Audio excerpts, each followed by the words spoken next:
في ناس الشيطان بيوسوس لهم وفي ناس الشيطان بيهرب منهم. تتخيل ان الشيطان يغير طريقه علشان ما يقابلش بني ادم؟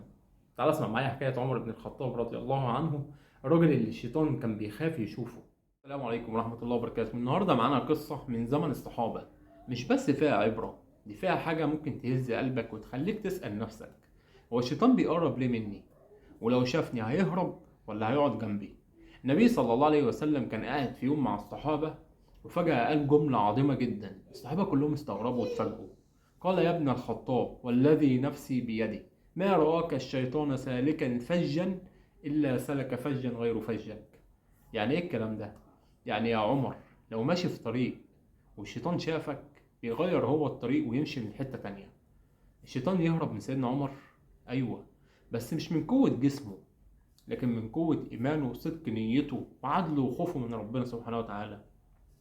سيدنا عمر بن الخطاب رضي الله عنه أسلم بعد ما كان أعدى الناس للإسلام، لكن لما قلبه اتفتح بقى من أعظم الناس. أول ما أسلم قال للنبي صلى الله عليه وسلم: يا رسول الله، ألسنا على الحق؟ قال: بلى. قال: ففيما الاختفاء؟ النبي صلى الله عليه وسلم قال على سيدنا عمر: لو كان بعدي نبي لكان عمر. تخيل، أول ما أسلم قال للنبي صلى الله عليه وسلم: يا رسول الله، ألسنا على الحق؟ قال: بلى. قال: ففيما الاختفاء؟ نخرج ونعلنها.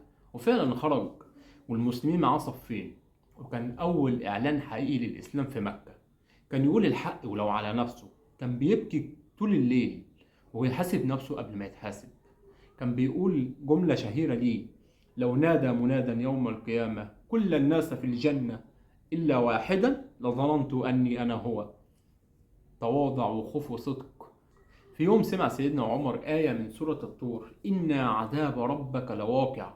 وقع على الأرض من الخوف، فضل مريض من شدة البكاء والخوف أيام، مش لأنه مذنب، لكن لأنه مؤمن بجد، حاسس بثقل الذنب حتى لو كان صغير، لأن قلبه صاحي. الشيطان ما بيخافش من هيئتك، ما بيخافش من قوتك، ما بيخافش من لحيتك. الشيطان بيخاف من قلب صاحي، قلب بيصلي بصدق وبيستغفر بدموع، بيصلح نيته كل يوم مع ربنا سبحانه وتعالى. لو عايز تبقى من اللي الشيطان بيبعد عنهم، ابدأ مع ربنا بصدق من النهاردة. سيدنا عمر ما كانش ملك، كان بشر، بس كان فاهم يعني ايه: حاسبوا أنفسكم قبل أن تحاسبوا. الطريق لرضا ربنا سبحانه وتعالى مش مستحيل، لكنه محتاج خطوة ثم خطوة ثم ثبات. ولو بدأت من دلوقتي بإذن الله أكيد هتوصل، وممكن ربنا سبحانه وتعالى يجعلك من الناس اللي إبليس نفسه بيخاف منهم. وما تنساش الجملة اللي لازم تبقى دايما في حياتنا: رجع قلبك، خطوة تقربك لربنا.